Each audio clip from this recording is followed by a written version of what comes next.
Halo Sobat Pala Kompa Media, senang kali bisa bertemu kembali dengan saya Muhammad Rayandi Putra.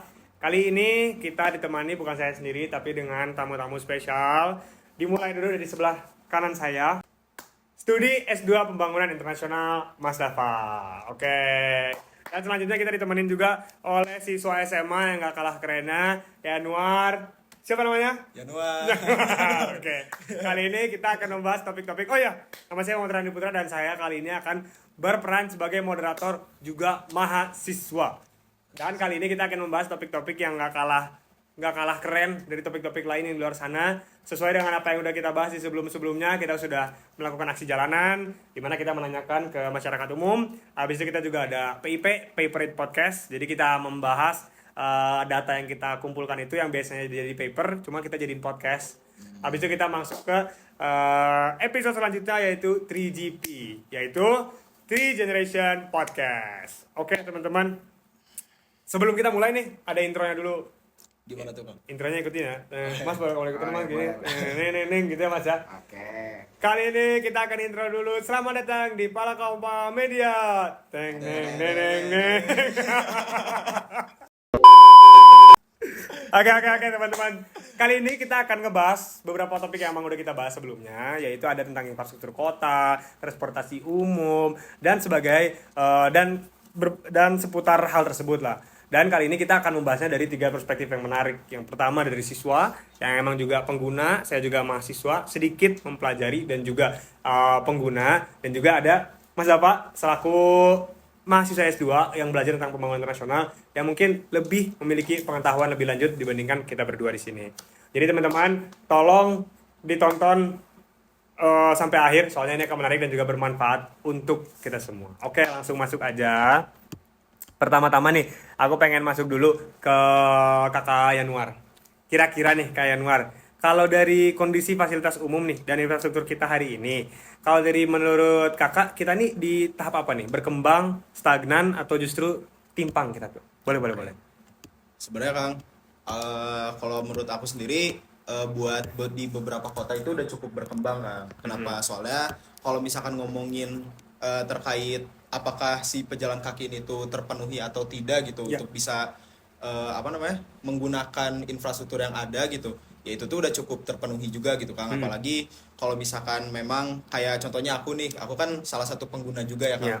Yang dimana aku biasanya naik kendaraan umum juga, tapi nggak jarang juga maksudnya pakai kendaraan pribadi. Cuma yang aku rasain terkait fasilitas yang ada gitu, kayak contohnya transportasi umum, terus juga buat jalan kaki kayak trotoar kayak gitu-gitu udah cukup terpenuhi sih, Kang. Jadi bisa dibilang untuk di beberapa tempat mungkin bisa dibilang berkembang juga gitu, Kang. Cuma ya mungkin ada di beberapa wilayah juga bisa dibilang belum seberkembang itu gitu. Itu dulu aja sih, Kang. Oke. Menarik nih. Tapi kalau dari Mas Dafa sendiri kira-kira gimana Mas? Berkembang, stagnan, atau timpang Mas? Ya, kalau dari aku sih gini ya. Kalau kita ngomongin infrastruktur gitu ya. Iya. Tadi aku sepakat juga sih. Kalau misalkan kita bilang infrastrukturnya di beberapa kota tadi oke gitu, beberapa kota mungkin oke gitu, beberapa daerah mungkin oke gitu. Terus apalagi ya kita harus mengakui 10 tahun gitu ya pemerintahan Presiden Jokowi kemarin itu kan memang fokusnya infrastruktur, kerja. Nah, ya harus diakui gitu kalau kita mau ngomong kuantitas infrastruktur berkembang pesat, Iya. ya. Tapi bagi aku kayaknya kualitasnya nggak secepat itu juga deh. Kayaknya aku masih merasa itu timpang. Kenapa?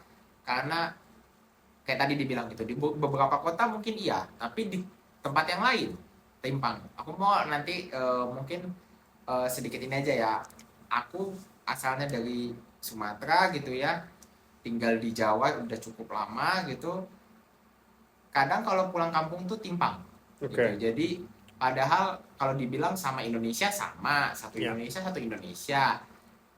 Cuman infrastrukturnya kok nggak dalam tanda kutip sepenuh ini, kok selengkap ini gitu. Jadi kalau aku sama setuju. Jadi kuantitasnya oke, banyak tapi timpang. Oke. Kalau dari ini Mas, berarti kan kualitasnya banyak tapi sedikit timpang ya Mas ya. Nah kalau dari Mas sendiri sektor mana Mas yang paling terasa belum rata gitu Mas?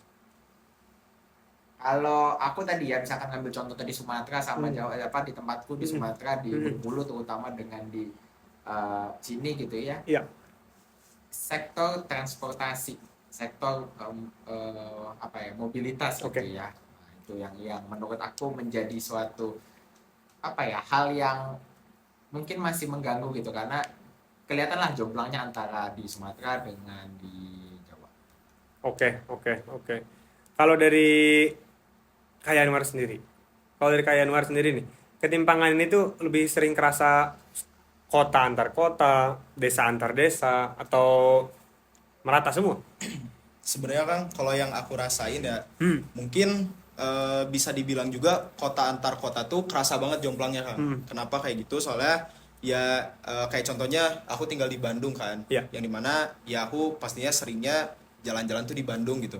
Nah yang aku rasain tuh di beberapa daerah yang ada di Bandung tuh ya masih jomplang juga kan. Kayak contohnya misalkan aku jalan-jalan ke kota Bandung yang tengahnya banget nih, Iya. kotanya banget gitu. Nah, di situ tuh fasilitas tuh cukup oke lah, kayak contohnya kendaraan umumnya, terus juga terkait apa namanya? Trotoar jalanan dan lain-lain tuh aku ngerasa itu udah terpenuhi buat aku gitu. Itu sesuatu hal yang cukup terpenuhi lah untuk aku bisa mencapai tujuan aku gitu. Tapi ya itu tadi kan kalau misalkan di beberapa daerahnya gitu meskipun masih di satu kota yang sama itu tuh masih kerasa juga Kang. Cuma kalau misalkan ngomongin terkait kota dengan kota yang lainnya itu juga bisa dibilang jomplang juga Kang. Kenapa? Oke. Soalnya yang aku rasain tuh kayak mungkin aku pernah juga ke beberapa kota yang ada di luar Bandung gitu Ya. Kang. Cuma ya fasilitasnya bisa dibilang ada yang lebih tinggi dari Bandung, tapi ada juga yang lebih rendah dari Bandung juga gitu loh Kang. Oke, Itu sih. oke, oke, menarik. Terima kasih Mas Dafa, Kak Yanuar untuk topik yang pertama. Tapi kalau mungkin dari saya sendiri, Mas, izin masuk. Ini saya sebagai mahasiswa, izin. Kalau saya ngambil dari kesimpulan aja, bahwasannya di sini juga memang kalau menurut saya sendiri perkembangan itu tentu pesat. Kita dilihat dari beberapa tahun kita juga berkembang ini juga tentu pesat sekali. Namun memang kalau dari saya sendiri sih sebenarnya saya sering ke daerah Bojong Soang tuh. Saya sering ke daerah Bojong Soang, saya sering ke daerah ya Bandung Timur gitu. Atau enggak di luar dari ya pusat kotanya kan kita di sini sekarang di daerah Pahlawan gitu ya. Dan sebenarnya 20 menit dari sini aja udah kerasa gitu. Beda gitu. Bedanya. Kualitas infrastrukturnya, kualitas apanya gitu. Jadi sebenarnya ya secara nyatanya pun banyak perkembangan dan kinerja yang harus dievaluasi untuk bisa mencapai kualitas yang diharapkan oleh seluruh masyarakat. Terima kasih untuk topik yang pertama. Selanjutnya kita masuk ke topik yang kedua. Tadi udah sedikit masuk nih Mas ya tentang infrastruktur dan Mas sendiri yang ngomong terkait mobilitas. Nah, salah satu aspek penting dari mobilitas sendiri kan yaitu ya tentu fasilitasnya kan. Nah, fasilitas yang saya ingin langsung masuk itu ke fasilitas trotoar, Mas. Kalau dari Mas sendiri nih, masalah apa yang paling krusial dari trotoar kita, Mas? Oke, sebelum aku jawab yang pertanyaan trotoar itu ya tadi aku mau bilang bahwa seringkali tuh kalau misalkan kita bilang mobilitas itu orang tuh selalu melihat bahwa itu mobilitas itu artinya pergerakan. Tapi kalau bagi aku sih sendiri pendapatku pribadi ya mobilitas itu bukan hanya sebuah pergerakan gitu ya, Oke. tapi mobilitas itu akses. Nah kalau kita punya akses itu kita bisa menentukan kualitas output hidup kita seperti apa gitu. Oke. Nah kadang-kadang kan orang banyak aku nggak bilang siapa ya, cuman kebanyakan orang gitu ya gitu kalau ngomongin misalkan apa sih mobilitas, oh yaudah mobilitas itu cuman misalkan kamu dari pindah titik A ke titik B lancar, seberapa jauh, seberapa lama, seberapa cepat. Nah fokusnya tuh cuman hanya di situ aja dari si fokus apa seberapa time waktu dan lain sebagainya. Tapi karena tadi aku bilang ya mobilitas itu akses gitu, karena kalau misalkan akses itu terbuka gitu kadang-kadang mobilitas kalau misalkan mobilitas terganggu itu bukan cuma semata-mata oh ya udah kita nggak bisa sampai gitu, enggak. Kalau mobilitas itu tidak tercapai bagi seorang individu dia nggak bisa dapat akses ke kita lihatlah kesehatan, pendidikan, pekerjaan, apapun lah segala macam aksesnya. Nah ketika akses ini nggak merata dampaknya pun juga jadi nggak merata gitu ya. Nah baru kita kalau kita nanti bicara trotoar gitu ya, itu tuh sebenarnya fokusnya menurut aku lebih mendasar gitu ya. Keadilannya ini kan di kota gitu ya. Nah kadang-kadang keadilan ini belum bisa ya belum bisa lah kita terjemahkan secara oh ya adil tuh seperti apa sih, adil secara yang ideal gitu ya, itu seperti apa. Nah, untuk masalah ke trotoar gitu, trotoar tuh bagus idenya, cuman kadang tuh kalau bagi aku trotoar itu idenya kan bagus ya untuk semua, tapi siapa sih yang make gitu. Ya. Nah, siapa sih yang make? Nah, kalau ya kita harus jujur aja lah gitu ya, Kang Yanuar, terus kita semua di sini ya, teman-teman gitu, kita mungkin bisa dikatakan sebagai seseorang yang punya choice, kita punya pilihan gitu. Tapi bagaimana dengan kelompok teman-teman yang di luar sana yang mungkin pilihannya terbatas? Nah, trotoar ini salah satunya gitu loh. Siapa sih pengguna trotoar gitu? Kita, aku rasa gitu, aku sih jujur nggak terlalu sering ya pakai trotoar gitu ya, karena kita sekarang hidup udah ditinggal zaman pesan apa mau naik transportasi online, pindah ke satu titik ke titik yang lain gitu. Tapi kalau bagaimana dengan teman-teman yang pilihannya terbatas gitu, dia harus pakai punya trotoar, dan ya kita harus jujur lah lihat kondisi trotoar kita di luar gitu. Aku nggak usah jauh-jauh lah, trotoar di Unpar itu di kampus tuh dari 2017 kayaknya bolong-bolong kayak gitu. Kadang kalau kita mau make tuh aduh gimana ya, tapi bagus sekarang gitu kebangun, tapi udah kebangun juga nggak pakai juga gitu. Jadi ya begitulah kondisi trotoar kita sekarang gitu, ada tapi nggak ada lah gitu kalau bahasa aku mah. Oke, menarik Mas, makasih banyak Mas terkait itu. Selanjutnya saya mau masuk ke Yanuar nih, terkait tadi kan disinggung oleh Mas Dava terkait pengguna dan lain-lain. Berarti sebenarnya ada nih teman-teman kelompok ya Mas ya, yang emang no choice untuk ya menggunakan trotoar tersebut. Nah, dari menurut pandangan Kak Yanuar sendiri nih sebagai siswa, trotoar kita nih sebenarnya udah ramah belum sih? Ramah untuk jalan kaki, ramah untuk anak-anak, ramah untuk difabel, lansia. Kalau dari menurut pandangan Kak Yanuar gimana kira-kira? Sebenarnya kan kalau menurut aku sendiri sih, kalau dibilang ramah mungkin bisa dibilang ramah. Kenapa? Karena yang aku ngeliat tuh buat dari secara infrastrukturnya tuh udah mencakup semuanya kan. Kayak contohnya untuk orang yang berkebutuhan khusus gitu. Kita juga kan ada di trotoar tuh ada yang khusus orang buta dan lain-lain. Terus juga buat fasilitas terkait pejalan kakinya, terus juga akses untuk menyeberang dan lain-lain. Cuma kalau menurut aku tuh siklus dari infrastruktur tuh berputar Kang. Kenapa kayak gitu nih? Aku jelasin Kang. Soalnya menurut aku ya Kang, Profesor. aku izin menjelasin ya Mas Kang nih. Kalau menurut aku tuh sebenarnya dibilang ramah tuh nggak semuanya ramah. Kenapa? Karena yang aku rasain tuh kadang trotoar tuh kalau misalkan malam tuh gelap banget itu yang pertama. Terus yang kedua juga posisinya biasanya kecil, itu tuh aksesnya mungkin bisa cukup untuk 1 atau 2 orang kayak gitu, yang dimana itu kan jadinya mempengaruhi mobilitasnya kan. Nah itu terus juga karena adanya gelap, terus juga sempit juga tempatnya, akhirnya orang-orang kan mungkin takut untuk lewat situ, takut untuk pakai buat trotoarnya buat jalan dan lain-lain.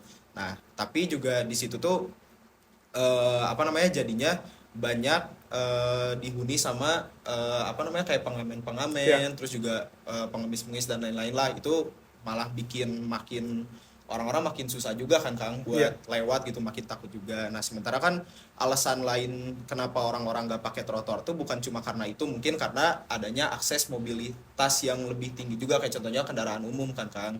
Nah tapi menurut aku tuh kendaraan umum pun gak semuanya Kang, nggak semuanya maksimal juga gitu. Kayak contohnya angkot nih, jujur aku salah satu orang yang kurang setuju adanya angkot tuh sebenarnya. Kenapa? Karena menurut aku tuh angkot tuh nggak mau jelasin deh. Kalau menurut aku soalnya angkot tuh terlalu banyak, jadinya bikin aksesnya tuh terganggu gitu kan. Makanya banyak kejadian macet, banyak kejadian kecelakaan tuh ya salah satunya karena angkot juga gitu. Nah itu sih Kang, tapi kan tadi sempat juga disinggung sama Mas Dava juga kan terkait ada orang yang emang gak punya pilihan lain juga gitu Kang. Jadi ya dibilang sebenarnya salah pemerintah juga ya bukan salah pemerintah juga, tapi kan kalau misalkan dibilang salah warga sipilnya juga ya nggak bisa juga gitu Kang. Itu sih menurut aku. Mungkin aku juga mau sedikit nambahin dulu kali ya gitu. Nah, kalau kita ngomongin masalah trotoar itu sebenarnya selama ini tuh kan trotoar itu selalu dipikir sebagai fasilitas tambahan. Ya. Kalau ada ya ada, kalau bagus ya syukur, Ya. kalau jelek Ya udah. ya udah gitu Ya, nggak apa-apa. ya. Tapi kan harus dipikir gitu. Trotoar itu adalah jalan utama atau apa namanya jalur utama yang dipakai oleh pejalan kaki gitu ya. loh. Dan nggak semua orang dong dan nggak semua orang punya kesempatan punya motor, punya mobil, Ya. naik angkot atau apapun itulah. Dan ya misalkan lagi nih kita ke warung sebelah gitu, kita Ya. ke warung sebelah rumah lah. Masa sih pakai motor gitu kan Ya. pakai jalan. Nah kalau jalannya nggak ya siapa yang pakai trotoar kita kan? Iya. Jadi menurut aku tuh harusnya tuh ini dibuat sebagai sebuah infrastruktur yang dasar gitu loh, bukan tambahan gitu loh. Karena kalau aku lihat sekarang trotoar ada, tapi ya tadi dibilang tadi sama Kang Chandra, ada yang putus, ada yang sempit, ada yang gak rata, ada yang ke apa kehalang tiang apa tuh tiang Listrik, telpon, tiang tiang apa. listrik, terus dijadiin tempat parkir atau Ya, apa. ya. Nah, apa bagi aku tuh kadang kalau misalkan kita jalan gitu kan kita Iya. kepaksa ya dulu waktu trotoar depan kampus itu jelek gitu aku harus jalan tuh nggak bisa di trotoar harus di pinggir jalan Ya. banget gitu dan itu kan Bahaya resiko juga. Iya. gitu loh Hmm. padahal kita punya hak untuk menjadi aman di Iya. trotoar kan karena nggak mungkin orang ada yang tiba-tiba ke trotoar ya amit-amit lah tapi kalau ada trotoarnya bagus kita bisa pakai di situ kita aman tanpa mengganggu hak pengguna lain tapi kalau kita di situ misalkan ini amit-amit lah ketabrak siapa yang mau disalahin Iya. coba ditabrak di jalan dia jalan di pinggir apakah kita harus menyalahkan pejalan kaki dia nggak bisa disalahkan menurutku karena dia nggak punya pilihan Iya. si pengguna jalan yang pakai mobil atau motor dia juga nggak bisa di jalan karena memang Karena itu jalan jalan dia. dia gitu loh nah jadi banyak apa ya menurut aku tuh banyak aspek yang bisa kita lihat seperti apa ya kontinuitas aksesibilitas terus juga pemeliharaan gitu ya tapi intinya adalah eh, jangan kalau bagi aku ya trotoar itu tidak boleh lagi dilihat sebagai infrastruktur tambahan gitu Oke.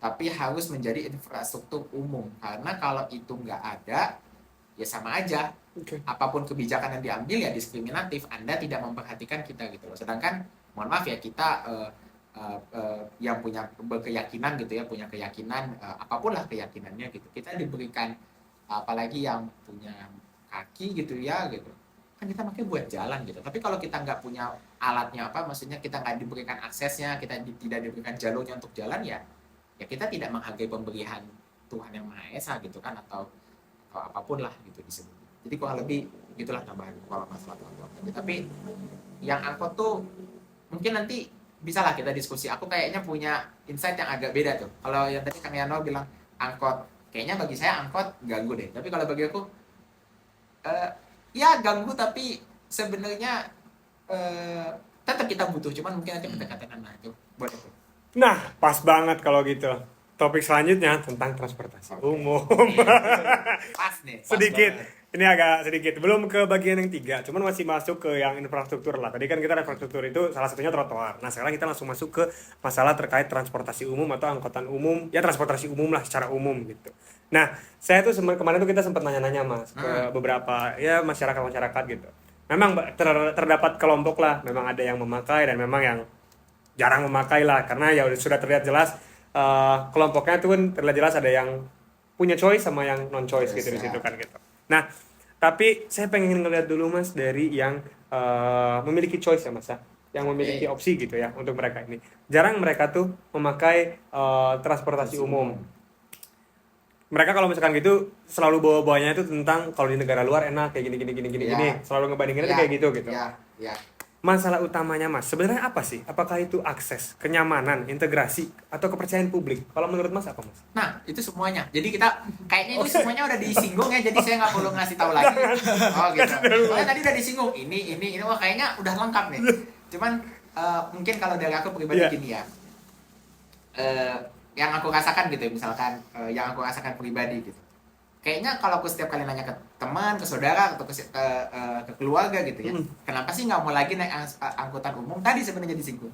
Angkutan umum itu sering dianggap dalam tanda kutip itu tuh nggak laku karena kita tuh budayanya seneng banget pakai kendaraan pribadi. Oke. Ya. Kalau pakai motor tuh mohon maaf ya, kalau pakai motor tuh kelihatannya lebih gagah. Kalau pakai mobil, wah top lah pokoknya. Iya. Kalau kamu naik kok naik ojol gimana gitu, atau transportasi online gitu, atau kamu misalkan, tapi kalau kamu jalan kaki, dalam tanda kutip banyak sekarang tuh cupu gitu ya. Nah sebenarnya kalau menurut aku, kalau kita mundur lagi ke belakang terus ngelihat kayak apa ya, kalau aku bilang tuh ngelihat kacamatanya lebih besar gitu Iya. ya. Orang tuh kenapa sih nggak mau pakai angkutan umum? Aku jujur juga tadi sempat disinggung juga sama Neto. Aku tuh nggak mau pakai angkutan umum juga, ya karena tadi ada integritas, ada apa integrasi dan lain sebagainya. Tapi bagi aku satu hal yang paling concern utama tuh ketidakpastian. Iya, setuju. Ya, satu, kepastian itu bukan cuman kalau apa ya, kepastian itu bukan hanya dilihat sebagai apa ya, apa sih itu kayak gitu kan, orang kayak apa sih, kayaknya kok berat banget ngomongin kepastian gitu ya.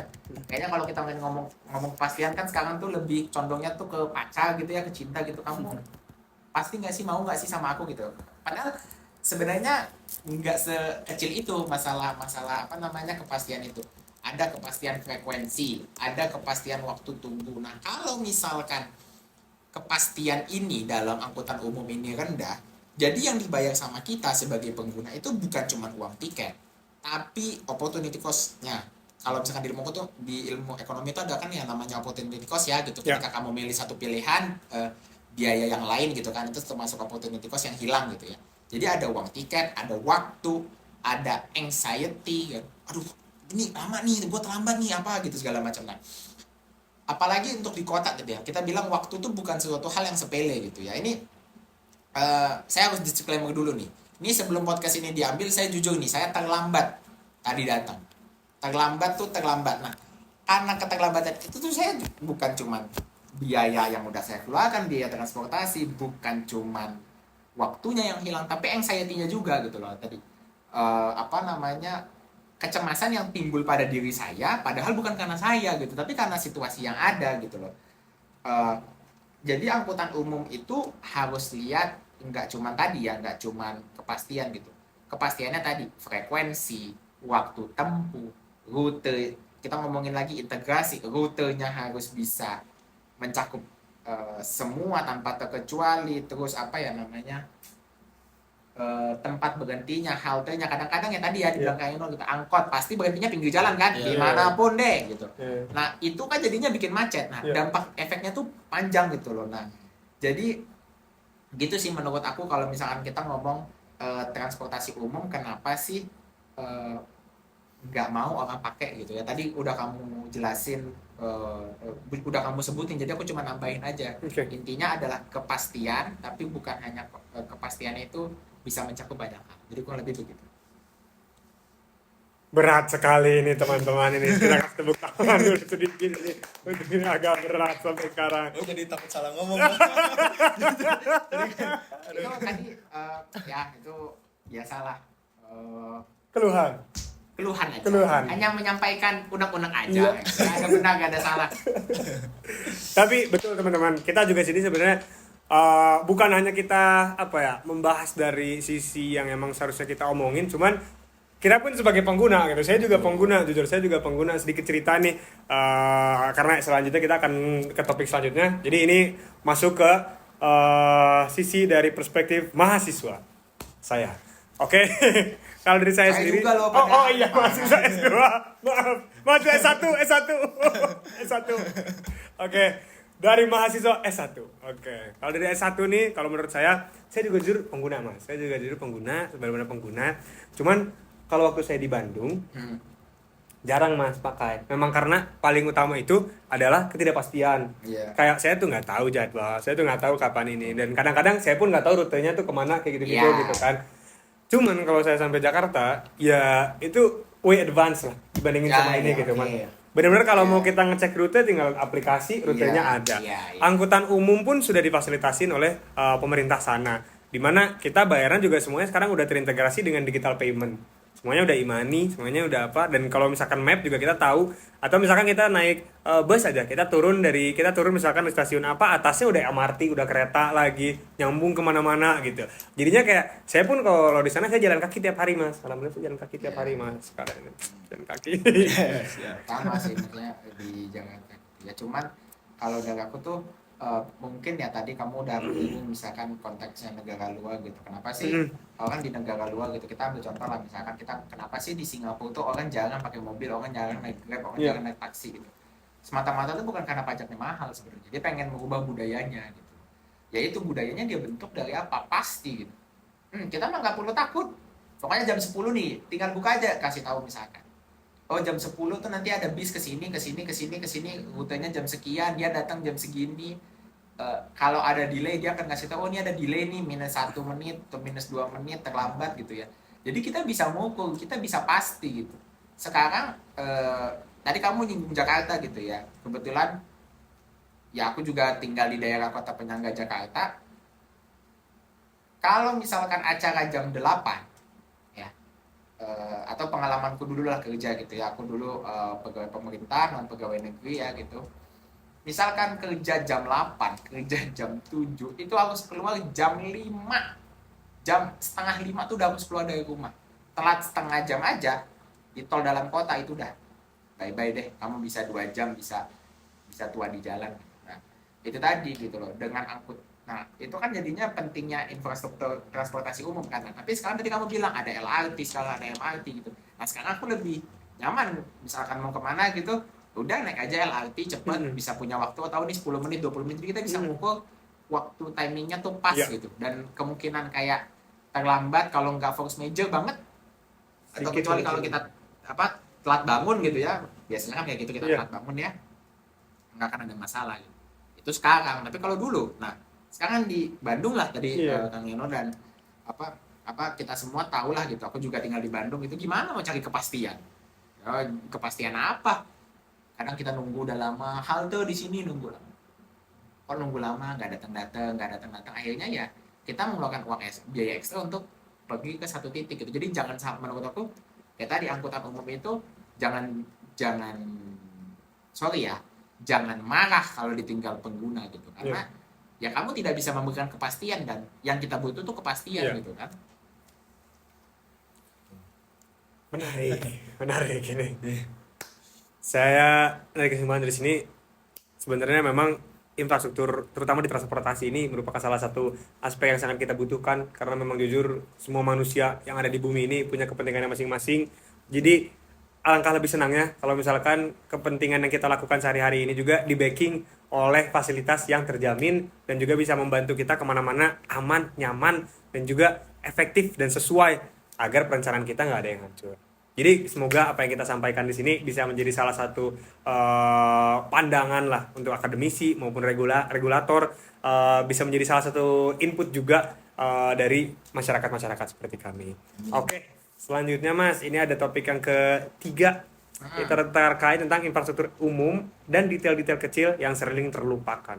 Sebenarnya kan infrastruktur umum tuh banyak ya, nggak cuman jalan, nggak cuman jembatan. Kemana kita juga bisa ngebahas nih, kayak contohnya kayak tempat sampah yang banyak di mana-mana, penerangan, lampu, kayak gitu-gitu. Wifi kota juga sebenarnya penting sih, kalau menurut saya gitu ya, wifi kota, public park. Nah, kalau menurut Januar dulu deh, kenapa hal-hal kecil yang kayak gini tuh sering luput dari perhatian, dan kenapa orang-orang tuh lebih fokusnya ke yang besar-besar gitu? Tadi itu kalau menurut aku sendiri ya Kang, sebenarnya kenapa orang-orang lebih fokusnya ke sesuatu hal yang besar dibandingin hal-hal yang kecil gitu, kayak contohnya wifi dan lain-lain. Karena ya itu tadi Kang, kalau menurut aku orang-orang tuh kurang memaksimalkan atau kurang ngerasain gitu kalau misalkan mereka tuh butuh dan menggunakan fasilitas itu gitu. Kalau yang aku rasain sih sebenarnya.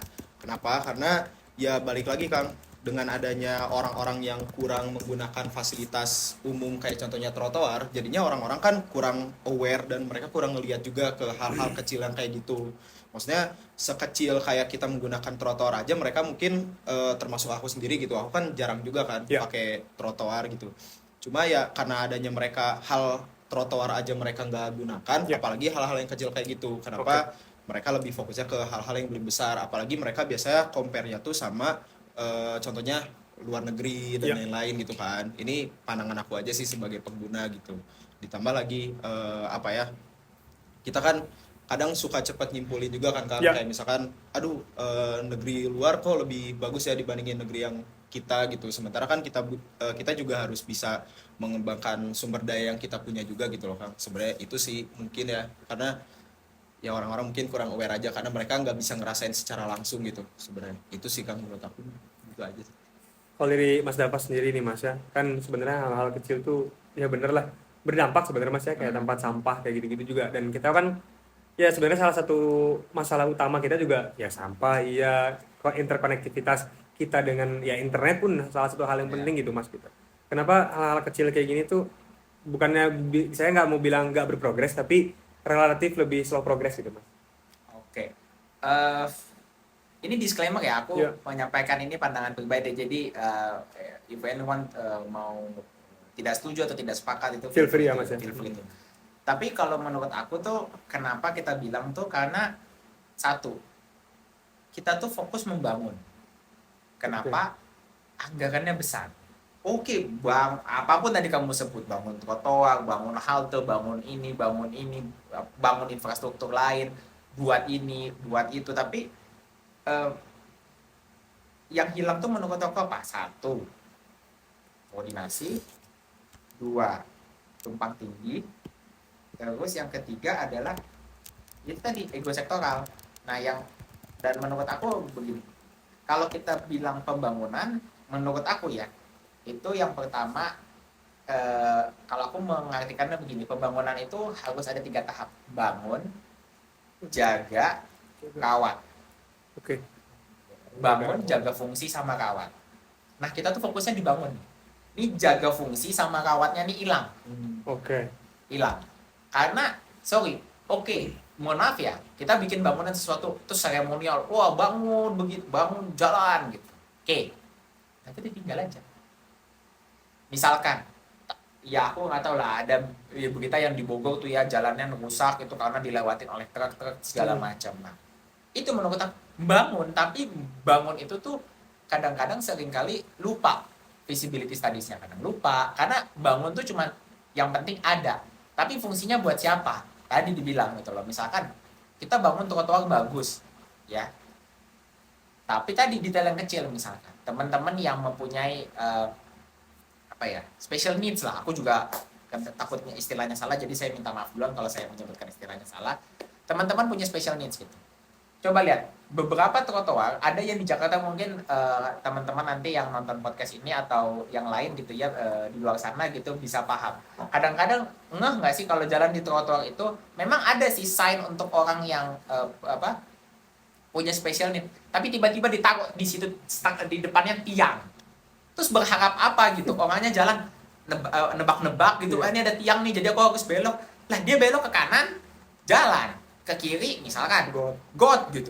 Lah, ya itu tadi maksud aku. Bangun hanya sebatas bangun, tapi menjaga fungsinya tuh seperti apa, buat siapa? Udah jaga fungsinya enggak, dirawat juga enggak. Nanti jeblos lah, apalah. Ya mohon maaf ya, kadang-kadang kan ada kasus anak jatuh, misalkan ada yang jatuh ke got gitu karena trotoarnya udah rusak tadi ya gitu, atau angkutan umum misalkan mohon maaf gitu ya, ada kecelakaan. Ya itu tadi, karena kita membangun tapi kita nggak menjaga fungsi itu, fungsi utama ini dibangun tuh untuk apa. Dan yang terakhir tadi, perawatan gitu.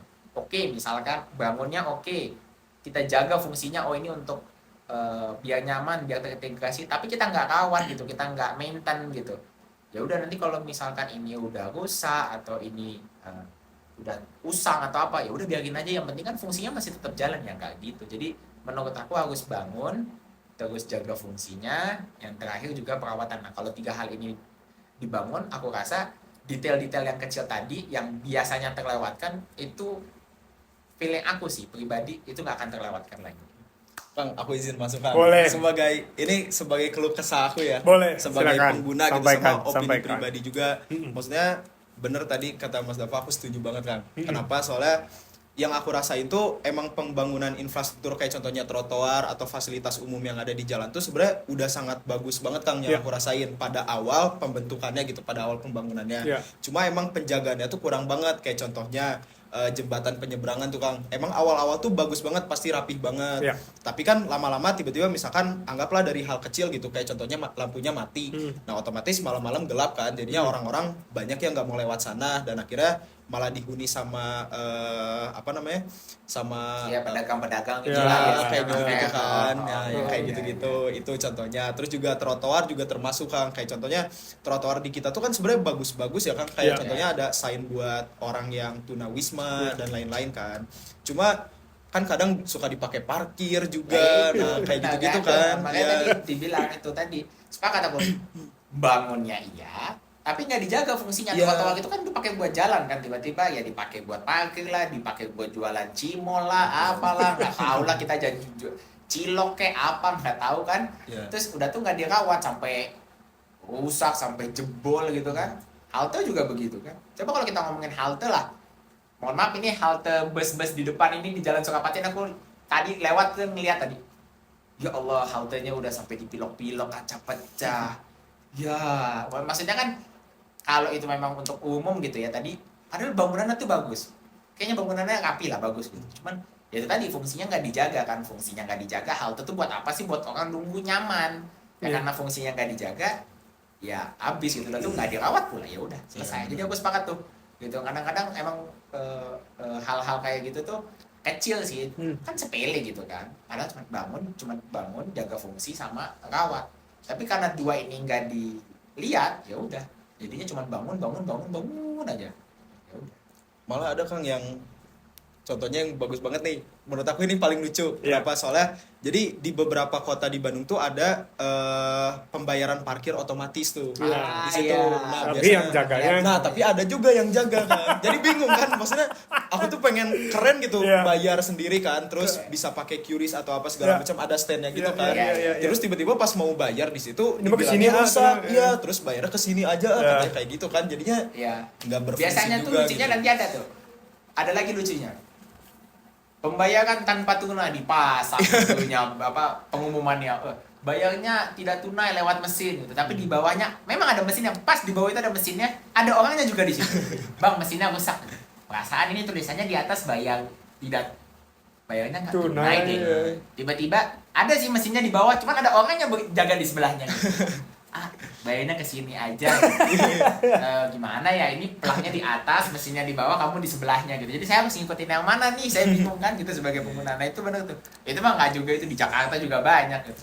Saya Kadang juga- sengaja dirusak mesinnya. Mesinnya tuh kadang-kadang sengaja jadi rusak. Aduh, ini rusak nih. Atau nggak sok-sok mencet lama gitu. Padahal mesinnya mah mati gitu. Cuman nggak bisa kan. Akhirnya kita udah, nah itu tadi akhirnya kita jadinya udah males, butuh cepet, Ya udah saya aja. waktu ya udah aja. Nah padahal harusnya budaya ya udah jadi Nggak bisa, hilang iya. gitu loh. Waduh teman-teman, ya jujur merasakan juga saya, terutama untuk parkir sih, parkir. Parkir. Kadang-kadang jadinya takut saya tuh kalau mau parkir tuh, bawa nggak bawa receh tuh gitu. Jadi yang paling saya utamain tuh dulu sampai sekarang itu adalah, aduh kalau mau parkir pakai motor ke Indomaret pun bawa receh dulu gitu. Iya, benar. Nah iya, kita aneh kan, kita Iya. tuh orang punya, kalau punya kendaraan gitu ya, sama saya juga tuh bawa mobil. Misalkan naik mobil gitu. Yang kita takutin tuh bukan nggak ada bensin, Iya. nggak ada motor, Parkir. enggak. Yang Nggak ada kita uang takutin, parkir. uang recehnya mana nih, uang recehnya mana, kan lucu ya gitu. Oh kita jalan, kita mah biasanya, aduh bensinnya habis nih mau isi bensin, atau aduh mau ngecas listrik, atau apapun lah gitu. Cuman yang sekarang kita takutin adalah hal-hal yang sebenarnya nggak perlu kita takutin gitu Iya. loh. Aduh kita nggak bawa uang receh gitu. Saya tuh selama di sini ya gitu, kalau lagi pergi gitu nanti ada aja yang gitu, maaf punya uang receh nggak punya uang parkir. Apalagi ya itu tadi katanya Iya. mah kita hidup di cashless, ada Iya. QRIS dan lain Oh. sebagainya gitu ya. Tapi masih apa namanya, masih pusing dengan Ngurusin mencari beginian. uang receh Iya. gitu. Mungkin teman-teman itu bisa jadi salah satu apa ya, pertimbangan lah. Jujur kalau kesah kita juga hal-hal kecil seperti ini juga sebenarnya mempengaruhi juga kepuasan publik gitu kan terhadap ya fasilitas dan juga terutama fasilitas sih gitu. Cuman saya tertarik sedikit Mas terkait tentang 3 aspek tadi yang disampaikan. Berujung kita sudah mau menuju ke akhir podcast kita kali ini. Cuma saya ingin dulu membahas terkait ketiga topik tadi terkait pembangunan, bangun, jaga, dan rawat berarti ya Mas. Ya, Jaga bangun, fungsi dan rawat. ya. Bangun, jaga, fungsi, dan rawat. Nah, kira-kira Mas, berarti kan kita tuh masih miss di antara jaga fungsi dan rawat. Iya. Kira-kira masalah yang paling utama ada munculnya hal tersebut tuh kenapa Mas? Apakah karena perencanaan yang kurang matang, kebijakan yang bisa dibilang setengah-setengah jalan, atau ternyata koordinasi antar instansi tertentu yang kurang gitu? Kayaknya mau ditukar aja nggak saya jadi hostnya aja. Soalnya jawabannya tuh udah jawaban gitu loh, kayak udah nanya tapi jawabannya udah top lah ini. Jadi kita kayaknya tukar aja. Nah, jadi apa? Iya sih kalau dari aku ya misalkan kita kalau tadi kita bilang apa sih masalahnya gitu ya. Kalau menurut aku ya tadi gitu perencanaannya kurang matang, implementasinya juga mohon maaf ya kurang optimal dan maintenance-nya kurang pas gitu karena mungkin satu kali istilah yang sering kali aku lihat ya gitu secara pribadi kalau ngomongin masalah pembangunan itu adalah prinsip leave no one behind ya tau lah kalau misalkan kamu ya misalkan teman-teman yang lain mungkin banyak atau yang tahu dengan istilah itu ya leave no one behind gitu ya nggak ada yang ketinggalan gitu. Nah mohon maaf ya gitu aku harus memberikan kritiknya gini, ambil contoh pembangunan, aku akan ambil contoh pembangunan di luar Jawa, pembangunan di Papua aja misalkan teman-teman Papua. Nah menurut aku pembangunan di Papua itu seringkali atau di luar daerah lain itu seringkali salah, yaitu tadi salah implementasinya salah. Kenapa? Ada satu istilah yang aku sering ngomong di kelas magister itu adalah satu prinsip kacamata Jakarta, kacamata ibu kota. Prinsip itu adalah suatu kebijakan itu dibuat bukan sama ahlinya, bukan di tempat aslinya, jadi nggak tahu gitu loh. Aku tahu misalkan, mohon maaf ya, oke, misalkan apakah teman-teman di Papua misalkan butuh aku nggak tahu lah apa sih isu atau aku ambil yang di Sumatera gitu lah. Aku mengkritik gitu satu sisi. Yang pertama adalah kita itu mau bikin jalan tol. Oke, jalan tol sampai ujung Aceh. Oke sih, idenya sih oke. Cuman tepat sasaran nggak sih? Karena menurut aku masih banyak ketimpangan-ketimpangan lain yang butuh diselesaikan gitu loh. Kayak di tempat aku ada satu namanya di Bengkulu itu mungkin kalau ada yang dari Bengkulu tahu namanya Pulau B, Pulau Bayi. Pulau B itu tuh kalau sekarang gitu ya dalam tanda kutip ya, tapi nanti bisa aja teman-teman yang nonton podcast ini atau itu bisa koreksi gitu. Tapi sepemahaman aku tuh itu tuh termasuk daerah yang cukup sulit lah aksesnya. Nah, menurut aku harusnya pembangunan itu bisa fokusnya tuh ke situ gitu loh. Misalkan daerah tuh tahu masalahnya ini usulkan dong ke pusat gitu loh. Tapi kadang-kadang kebijakan itu dibuat oleh pusat dengan kacamata mereka gitu loh. Nah itu tadi jadinya perencanaan yang kurang matang, implementasinya juga kurang oke, terus monitoring dan evaluasinya juga belum ada gitu loh. Nah tapi di balik tiga ini adalah yang aku paling kritik adalah itu tadi kacamata ibu kota. Kadang-kadang mohon maaf ya dengan segala hormat keputusan diambil oleh orang yang bukan kompeten di bidangnya, dan satu lagi itu selalu melihat dari kacamata Jakarta. Jadi benchmarknya tuh selalu Jakarta, padahal belum tentu apa yang di Jakarta itu dibutuhkan di Bandung gitu loh. Jadi satu lagi gitu ya, karena tadi ya kan aku disinggung gitu ya anak HI gitu ya, kita juga sering kadang-kadang pergi ke Jepang, kita lihat ada beberapa pimpinan negara atau pejabat negara gitu pergi ke Jepang, pergi ke Korea, pergi kemanapun lah ke luar negeri, balik terus bikin suatu konsep yang persis sama kayak luar negeri. Nah maksud aku itu yang belum, menurut aku kok kurang pas ya, kurang tepat. Nah menurut aku tuh kalau mau bangun apapun itu sesuai nama konteks daerahnya gitu loh. Apa sih emang butuh gitu ya, misalkan nih kamu mau memutuskan apa pembangunan di Papua, jangan rapat di Jakarta, rapatlah di Papua. Kamu mau bikin sesuatu untuk Medan ya ini ya, aku juga mau menyampaikan bela sungkawa dan deep condolences untuk teman-teman di Sumatera gitu ya. Nah, kalau misalkan mau memutuskan sesuatu, datang dulu dong ke Sumatera, datang dulu dong ke Aceh, lihat nih butuh apa. Mau memutuskan di Medan, datang dong lihat apa. Nah itu aku juga, tapi ya itu tadi kita tidak hanya mengkritik, tapi kita juga mengapresiasi gitu ya. Memang pemerintah juga sudah datang ke sana gitu. Nah itu juga harus diapresiasi. Nah langkah baik ini harusnya diteruskan gitu loh. Jadi kalau mau buat keputusan, lihatlah ke sana. Jangan kita kuak-kuak misalkan di Bandung, wah Aceh tuh butuh ini, kamu belum pernah datang ke Aceh. Oh Papua tuh butuh begini, kamu belum datang ke Papua. Nah kalau itu bisa dilakukan, aku rasa sih tadi ya perencanaan yang kurang matang, implementasi yang kurang oke, dan monitoring atau evaluasi yang belum ada ini bisa hilang gitu, karena kita sudah tahu masalahnya apa, inisiatif ya bahasanya, inisiatif kita tuh akan menjadi tepat guna dan tepat sasaran. Begitu. Berat ya. Berat. Tapi ya memang dari satu sisi juga saya setuju sepenuhnya, terkait ini. Sebenarnya kalau menurut saya Mas ya, kayak Nuar, kalau menurut saya berarti garis benang merahnya tuh di perencanaan kayaknya Mas ya. Perencanaan yang sebenarnya harusnya lebih disesuaikan lagi dengan apa yang benar kita butuhkan gitu. Ya contoh dengan tadi Mas tuh di kasusnya, kalau di Papua butuhnya apa, ya maka disesuaikan gitu. Tidak usah mengambil data dari mana dulu, tapi lihat dulu data yang sebenarnya dibutuhkan apa dan dibuat dari data tersebut gitu. Kalau dari ini kita sedikit ada bahasan topik luar dari Kak Yanwar sendiri deh gitu. Boleh. Kalau menurut Kak Yanwar, apakah efektif membawa hal-hal yang dari luar negeri itu ke negara kita? Oke. Kalau menurut aku ya, aku setuju sama yang disampaikan sama Mas Dava tadi. Sebenarnya bisa aja itu tuh efektif gitu Kang. Tapi balik lagi dasar kebutuhannya apakah dibutuhkan atau tidak sama wilayah yang emang pengen dibangun gitu sesuai dengan yang kayak luar negeri gitu misalkan. Jadi balik lagi sebenarnya sama kebutuhan si tempat itu kan kalau menurut aku. Kalau misalkan memang selagi suatu wilayah tersebut membutuhkan pembangunan yang seperti itu dengan penggunaan yang seperti ini ya itu bisa aja dibilang efektif kan.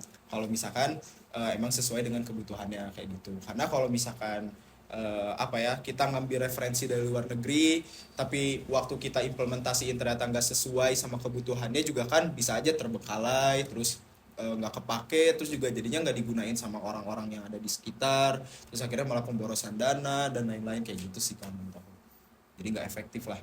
Kalau ngebangun track F1 kira-kira efektif nggak? Waduh. Jadi saya agak gigs, maaf. Tapi tadi juga ya aku juga mau menambahkan gitu, karena tadi menyinggung juga luar negeri gitu. Tapi mohon koreksi gitu ya, aku juga mencoba untuk mengejar gitu. Nah kalau nggak salah aku global, ada kan namanya konsep global south, global north ya gitu ya. Global north itu lebih kalau nggak salah aku lebih ke pabrikan yang lebih maju, sedangkan global south itu adalah yang berkembang gitu ya. Nah kan kita tahu ya gitu, dan seringkali gitu kita tuh selalu belajar ke Belanda kemana yang masuk di negara-negara global north gitu ya. Pembangunan kotanya tuh bagus, saya mau bikin ini, nanti saya bawa ke Jakarta, saya mau bikin kayak gini, atau saya mau bawa ke Bandung, saya mau bikin seperti ini. Nah satu hal yang menurut aku perlu ditekankan adalah, menurutku ya yang penting itu adalah kita boleh belajar ke global north, tapi jangan nyalin, terjemahkan. Kalau nyalin kan apa yang dibuat ini langsung kita salin. Tapi kalau kita menerjemahkan, oke, dia tuh konsepnya begini, pas nggak ya konsepnya di tempat kita? Kalau nggak pas ya kita sesuaikan gitu loh, karena kalau nggak tepat guna, jadi jadinya ya tadi dibilang gitu loh. Jadi untuk siapa gitu loh, karena misalkan tadi ya kita bilang global north gitu. Kapasitas fiskalnya bagus, jelas, terus misalkan aturannya bagus, sumber daya manusianya bagus, budayanya oke. Nah negara berkembang, budayanya masih berkembang, juga negara berkembang, budayanya masih berkembang, sosial berkembang, ekonominya berkembang, ekonominya berkembang, kapasitas tadi ekonominya berkembang, terus kapasitas fiskalnya juga terbatas gitu.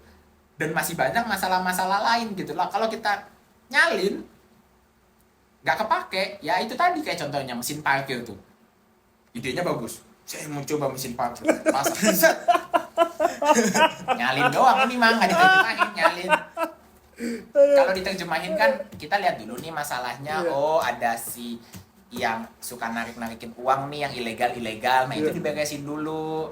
Terus tadi budayanya semua orang tuh udah siap belum, bukan cuma kita ya, kadang yang kayak kelompok lansia, kelompok yang special needs gitu ya. Nah, itu tuh mereka tuh harus juga punya akses yang sama gitu loh. Nah, kalau mereka udah siap, baru pakai mesin itu. Ya sekarang gini, misalkan mohon maaf lah, kalau ada yang lansia gitu bawa motor, Iman itu apa? Ini pencetnya gimana? Aduh, mohon maaf, mata saya agak kabur nih ngeliat, buram ngeliatnya.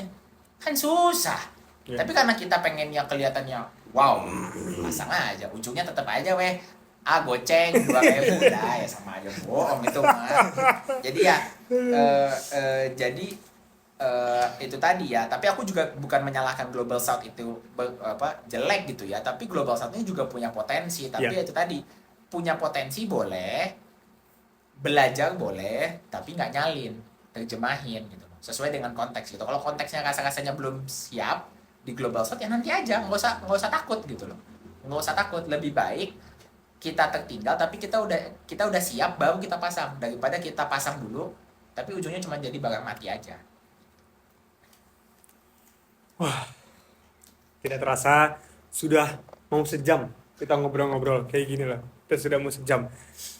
Tentu banyak ilmu, tentu banyak masukan yang saya harap dari bahasan kita ini bisa jadi ya salah satu pendorong lah untuk perkembangan yang lebih baik ke depannya, untuk maju ke arah yang lebih tepat ke depannya gitu. Melalui yang menurut saya teman-teman, saya juga mengajak teman-teman di luar sana untuk tetap bisa mengaspirasikan gitu suaranya melalui media-media tertentu yang bisa membantu, dan kami harap juga melalui seperti ini bisa mendorong perkembangan kita menjadi ke arah yang lebih positif ya Mas ya, dan sesuai dengan apa yang benar dibutuhkan.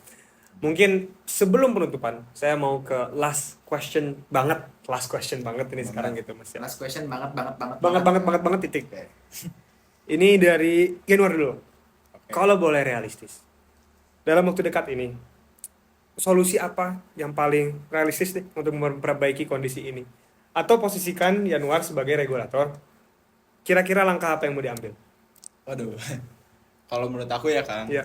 solusi berarti kan, Iya. solusi apa yang ya kita bisa lakuin gitu buat bisa Iya. mencapai apa yang kita butuhin gitu. Kalau menurut aku sendiri sebetulnya lebih ke yang pertama tuh terkait edukasi, terkait pemahaman dulu ke sumber daya yang ada gitu kan. Contohnya kayak misalkan kita punya fasilitas ini, ya kita edukasilah gimana caranya kita pakainya, terus gimana cara kita bisa menjaganya, terus juga gimana cara kita supaya bisa memaksimalkannya gitu. Nah, Iya. itu sih Kang yang pertama kalau dari aku terkait edukasi ke masyarakat luasnya supaya orang-orang tuh apa ya Kang bisa paham gitu terkait penggunaan si Iya. fasilitas umum ini tuh.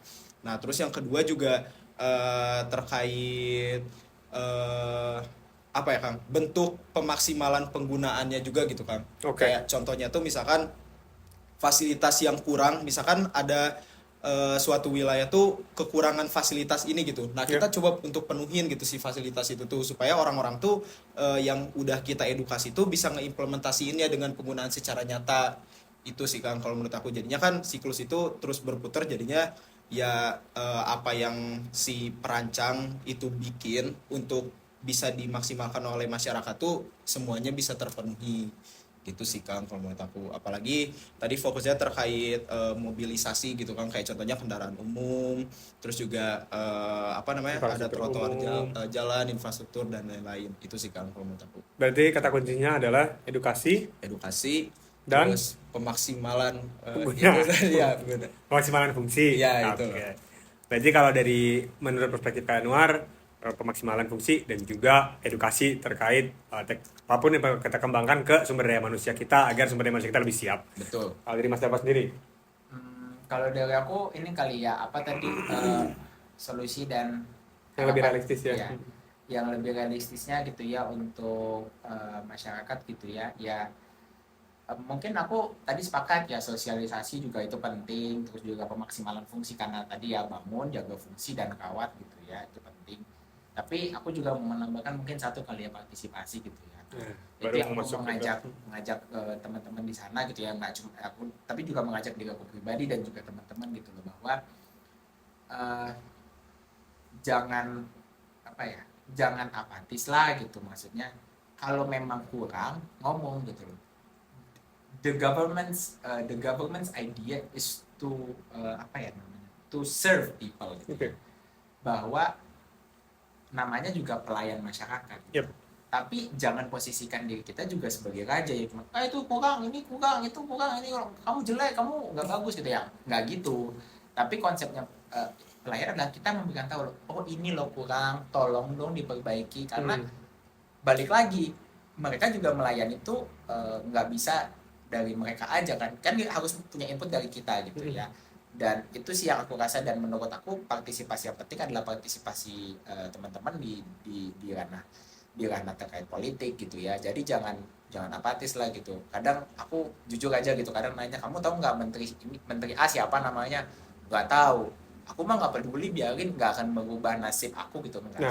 Itu paradigma yang menurut aku itu pikiran yang keliru gitu ya, bahwa kamu itu bukan nggak berdampak. Kita diberikan kesempatan 5 tahun, yuk pelajari gitu, siapapun gitu. Mau lihat calonnya, tanya, kalau nanti bapak begini, ibu terpilih, gimana, partai politik, silahkan pilih partai politik yang sesuai dengan ideologi kamu, pikiran kamu, calon yang cocok. Tapi setidaknya give your vote.